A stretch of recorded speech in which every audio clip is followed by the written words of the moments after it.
Welcome to the exciting journey of mastering MS Project. But before that, let's develop a strong concept of scheduling. That is relationship. Now let us just think, how does a concrete of slab depends upon the reinforcement? And the answer is, until and unless you don't complete the reinforcement, you cannot start the slab concreting. And hence, they have finish to start relationship. Let's see how slab staging and slab shuttering interact with each other. If we see at any construction site, you can start the shuttering as soon as you start the staging. So we can say both of them have start to start relationship. Let's take one more example. How do plaster interact with the conduit lane? At any construction site, you can say as soon as you complete the plaster, the conduit fixing must be complete. That's mean both must have finish to finish relationship. And let's take a very rare example of relationship.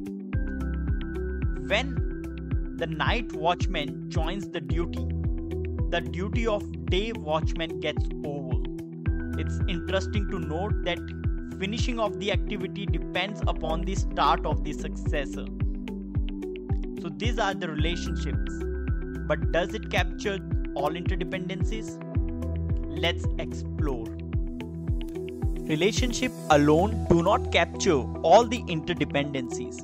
Let's see this construction site example. You can only start the de-shuttering after the completion of concreting, both having finish to start relationship, but practically you require the time to gain the strength, that is the lag. So you need to use the lag when you want to delay the successor activity. So apart from the relationship, the logic of lag is also important to capture the interdependency.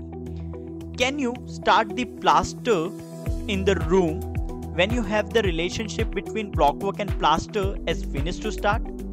Yes, you can, by putting a lead between both the activities, where though both have finish to start relationship, but you can accelerate the plaster before the completion of the blockwork. To master the scheduling tool, let's master the art of scheduling, because any scheduling tool is as good as the scheduler. It's now your time to showcase your scheduling skill by performing today's task. Let's master Microsoft Project.